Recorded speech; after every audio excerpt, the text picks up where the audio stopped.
السلام علیکم ورحمۃ اللہ وبرکاتہ۔ امید ہے آپ سب خیریت سے ہوں گے۔ اللہ آپ سب کو اپنے حفظ و امان میں رکھے، ہم سب کی اللہ حفاظت فرمائے۔ ناظرین، اس وقت ملک کی جو تصویر ہے، ملک کے جو احوال ہیں، وہ ہم سب سے ڈھکے چھپے نہیں ہیں۔ چاہے کہ ہماری زندگی کل جیسی تھی آج بھی ویسی ہو۔ 3 بڑے مسئلے، حساس مسئلے، جن پر ہم سب کو یاد دہانی کرانا ہم سب کے لیے بہت ضروری ہے۔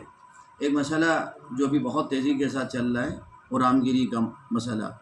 رام گیری مہاراج جو ایک سادھو ہیں مہاراشٹر کے، انہوں نے اپنے ایک بیان میں ہمارے نبی حضرت محمد مصطفیٰ صلی اللہ علیہ وسلم کی شان میں گستاخی کی، جس کی وجہ سے ہندوستان بھر میں اس کے لیے احتجاج بھی ہوئے، بہت زیادہ لوگوں نے پروٹیسٹ بھی کیا۔ آپ نے دیکھا کہ کس طرح سے مدھیہ پردیش میں حاجی شہزاد جو بیچارے محمد صلی اللہ علیہ وسلم کی شان میں گستاخی کرنے والے رام گیری مہاراج کے خلاف جب پروٹیسٹ کرنے کے لیے گئے، تو اس میں کچھ لوگوں نے بیرکیف، ہمارے نوجوانوں میں بھی کچھ لوگ ہیں تو اس طرح کی حرکت کرتے ہیں۔ میں ان سب سے بھی گزارش کرتا ہوں کہ پیسفل پروٹیسٹ کیا کریں، آپ ایسا احتجاج کریں جیسا احتجاج آپ کو آپ کا سنویدھان کہتا ہے۔ آپ کے نبی نے آپ کو بدمعاشی نہیں سکھائی ہے، کسی طرح کی شرارت نہیں سکھائی ہے، بیرکیف پیسفل کیا کریں۔ ویسے آپ بہت زیادہ نظروں میں ہیں، بیرکیف حاجی شہزاد صاحب کے گھر کو کس طرح سے بلڈوزر سے اڑا دیا گیا، حتیٰ کہ ان کی گاڑیاں بھی نہیں چھوڑی گئیں، آپ سب نے وہ سب منظر دیکھا ہے۔ اس کے بعد ہم سب اس وقت جان ہی رہے ہیں، ہر طرف ایک شور ہے، ایک گوگا ہے، ہر طرف ایک آواز، ایک چیخ و پکار ہے وقف پراپرٹی کو بچانے کی۔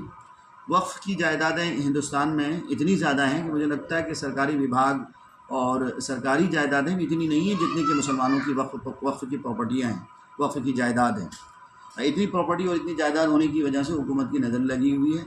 کچھ منچلے لوگ جو ہندوستان میں نفرت کی بیج بونا چاہتے ہیں، نفرت کی ہوا ہر وقت چلاتے رہتے ہیں، ان کی نظر لگی ہوئی ہے۔ انہوں نے باقاعدہ طور پر پارلیمنٹ میں اس بل کو پاس کرنے کی ہر ممکن کوشش بھی کی۔ ہمارے کچھ مسلم رہنماؤں نے اس کی پرزور مخالفت بھی کی، خصوصاً بیرسٹر اسد الدین اویسی صاحب نے تو اپنی ایمان کا اور اپنی ایمانی حرارت کا وہ مظاہرہ پیش کیا جس کو ہندوستانی نہیں بلکہ پوری دنیا کے دانشوروں نے دیکھا بھی، سنا بھی۔ بیرکیف وہ وقف جائیداد کی وقف کی جو جائیداد ہے، اس وقف کی جائیداد کو ہڑپنے کے لیے سرکار کی جو مہم جاری تھی، اس مہم پر تھوڑے سے لگام لگائے گئے۔ وہ لگام اس شکل میں کہ JPC یعنی کہ جوائنٹ کمیٹی پارلیمنٹ نے مسلمانوں سے رائے مانگی ہے۔ وہ رائے یہ کہ مسلم پرسنل لاء کے ذریعے سے آپ کے پاس ایک بارکوڈ پہنچا ہوگا، یا اسی طرح سے ایک لنک آپ کے پاس پہنچا ہوگا، جس لنک کے ذریعے سے آپ کو وہ میسج بھیجنا تھا جوائنٹ کمیٹی کو، یعنی کہ آل انڈیا مسلم پرسنل لاء کی طرف سے۔ بہت سارے لوگوں نے بھیجے ہیں لیکن زیادہ تر لوگوں نے نہیں بھیجا۔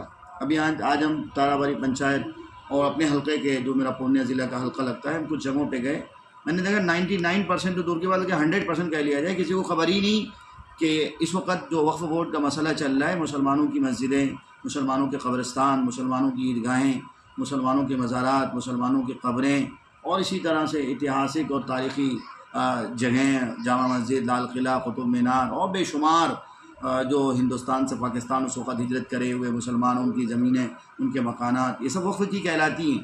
تو بیرکیف وقف کی پراپرٹی پہ سرکار کی نظر لگی ہوئی ہے، اور سرکار چاہتی ہے کہ کسی طرح سے وقف کی پراپرٹی کو وقف بورڈ کے انڈر میں نہ رکھ کر کے ہم اس کو اپنے انڈر میں کر لیں، تاکہ وہاں پر جیسے چاہیں جو چاہیں وہ کرنے لگ جائیں۔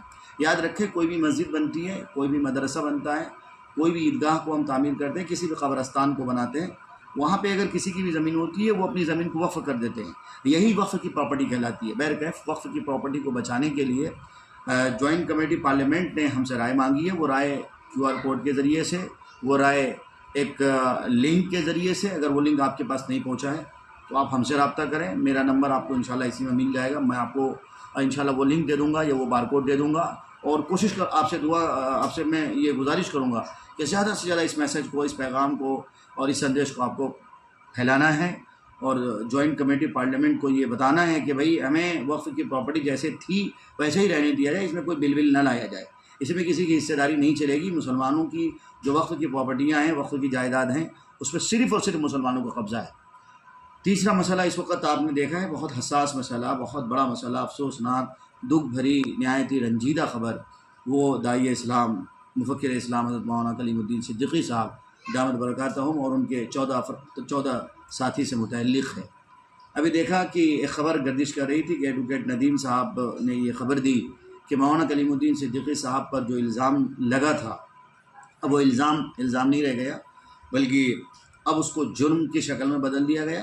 مولانا کلیم الدین صدیقی صاحب کی گرفتاری ہو گئی۔ آج لکھنؤ کی عدالت میں ان کو پیش کیا گیا تھا، اور وہاں کے ججز نے ججمنٹ سنایا۔ اور یہ آپ کو جان کر بڑی حیرانی ہوگی کہ مولانا کلیم الدین صدیقی صاحب کو دھرم بدلنے کی آروپ میں جو ان کو سزا دی گئی تھی، جیل بھیجا گیا تھا، اور پھر آج جو عدالت نے سزا سنائی، اس پر گویا کہ یہ جرم ثابت ہوا۔ اور اس پر جو ہم نے پڑھا ندیم صاحب کے مضامین کو اور ان کی پوسٹ کو ان کے حوالے سے، تو یہ محسوس کرا کہ اس میں کم از کم کی سزا جو ہوتی ہے وہ 10 سال کی ہوتی ہے۔ یہ بہت افسوسناک ہے۔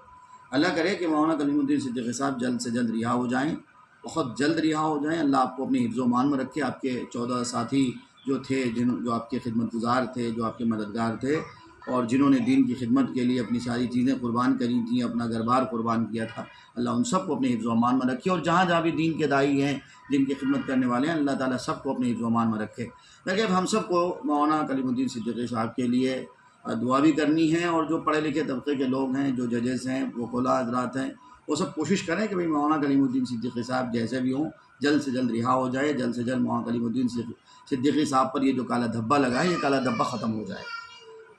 یہ 2-3 مسئلے تھے۔ اور ہم نے دیکھا آسام میں کس طرح سے اس وقت ہیمنت کی جو سرکار ہے، یعنی بھاجپا کی جو سرکار ہے، مسلمانوں کے خلاف کس طرح سے وہ آگزنی کر رہے ہیں، کس طرح سے وہ آگ بگولا، اس طرح کے بیان جو اسنویدھانک کہلائے جاتے ہیں، اس طرح کے بیان بازی کر رہے ہیں۔ مسلمانوں کو جمعے کی نماز پڑھنے کے لیے تھوڑی دیر کی چھٹی دی جاتی تھی، وہ چھٹی ختم کر دی گئی، اور پھر اس کے بعد وہاں ودھان سبھا سے انہوں نے ایک ایسا قانون پاس کر دیا کہ اب اگر کوئی قاضی نکاح کسی کا پڑھاتا بھی ہے، تو قاضی کے نکاح پڑھا لینے سے ہی نکاح نہیں ہو جائے گا، بلکہ اس کو کورٹ آ کر کے رجسٹرڈ کرانا پڑے گا، جب جا کے اس کا نکاح مکمل ہوگا۔ پھر اس کے بعد NRC اور CA کے نام پر آپ نے دیکھا 28 لوگوں کو ڈیٹینشن سینٹر میں ڈال دیا گیا۔ کون سے 28 لوگ ہیں جانتے ہیں آپ؟ یہ کوئی روہنگیا مسلمان نہیں ہے، یہ کوئی بنگلہ دیشی مسلمان نہیں ہے۔ اگر کوئی یہ کہتا ہے وہ اپنی گمراہی میں ہے۔ یاد رکھیں، ہم سب کو بھی تیاری کرنی ہے۔ سیمانچل پر تو حکومت کی بہت بڑی نظر ہے، چونکہ یہ مسلمانوں کی اکثریت والا علاقہ ہے۔ وہ لوگ تھے جن لوگوں کے آدھار کارڈ میں اگر MOHD تھا تو راشن کارڈ میں MOHD نہ ہو کر کے MD تھا، یعنی مس اسپیلنگ کی وجہ سے ان لوگوں کو ڈیٹینشن سینٹر میں ڈال دیا گیا۔ کسی کے بھائی جا رہے ہیں تو کسی کی ماں جا رہی ہے، کسی کی دادی جا رہے ہیں تو کسی کا پوتا جا رہا ہے۔ یہ شکل ہے۔ تو یہ گویا کہ آسام میں یہ جو ڈیٹینشن سینٹر میں ڈالنے کی جو یہ قواعد شروع ہوئی ہے، اس سے یہ بات ثابت ہوتی ہے، اور یہ بات سمجھنے کی بھی ہے کہ اب ہم سب کو بھی تیاری کرنی چاہیے۔ اپنے اپنے آدھار کارڈ، اپنے اپنے راشن کارڈ، اپنے اپنے الیکشن آئیڈینٹی کارڈ، ان سب کے اسپیلنگ کو بھی دور کریں۔ اور زمین کا مسئلہ، سروے کا مسئلہ بھی اتنا ٹائم چل رہا ہے، تو بہرکیف ہم سب کو ان چیزوں کی طرف نظر رکھنی چاہیے۔ پھر ایک بار میں آپ کی یاد دہانی کے طور پہ میں ایک بات آپ سے کہتا ہوں، ربیع الاول کا مہینہ چل رہا ہے۔ یہ وہی مہینہ ہے جس مہینے میں ہمارے نبی وجہ کائنات حضرت محمد مصطفیٰ صلی اللہ علیہ وسلم کی بعثت ہوئی ہے، اور آپ کا وفات بھی اسی مہینے میں ہوا ہے۔ اور رام گیری مہاراج جو نبی علیہ السلام کی شان میں جس نے گستاخی کی تھی، وہ اپنے بیان پر بھی قائم ہے، اور اس نے باقاعدہ کہا کہ سرکار میرے ساتھ ہے، پرشاسن میرے ساتھ ہے۔ 58 FIR اگر مہاراشٹر سے ہو گئے تو کیا ہو جاتا ہے؟ کچھ نہیں ہو سکتا۔ بہرکیف اللہ تعالیٰ سے ہم دعا ہی کر سکتے ہیں کہ اللہ ایسے لوگوں کو ہدایت دے۔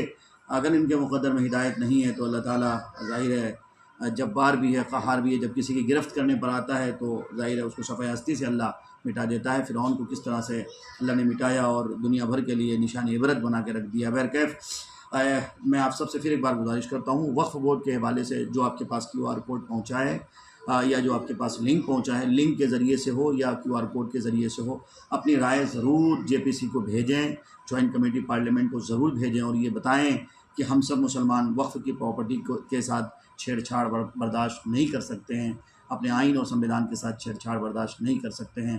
آخر میں پھر ایک بار کہتا ہوں، حضرت مولانا کلیم الدین صدیقی صاحب کے لیے دعا کریں۔ مولانا پر جو الزام لگا تھا، اب وہ الزام نہیں رہی، بلکہ اب وہ جرم کی شکل اختیار کر گیا، اور مولانا کو کل ہی سزا سنائی جانی ہے کہ کتنے سال کی سزا ہوگی۔ دعا کریں کہ اللہ کم سے کم کی مدت اللہ مولانا کے حق میں سزا لکھے، اور مولانا بہت جلد جس طرح سے ہمارے بیچ تھے رہا ہو کر ہمارے بیچ آئیں، اور مولانا پھر سے دین کی خدمت، اللہ تعالیٰ ان سے دین کی خدمت لے۔ دعا کی گزارش ہے۔ السلام علیکم ورحمۃ اللہ وبرکاتہ۔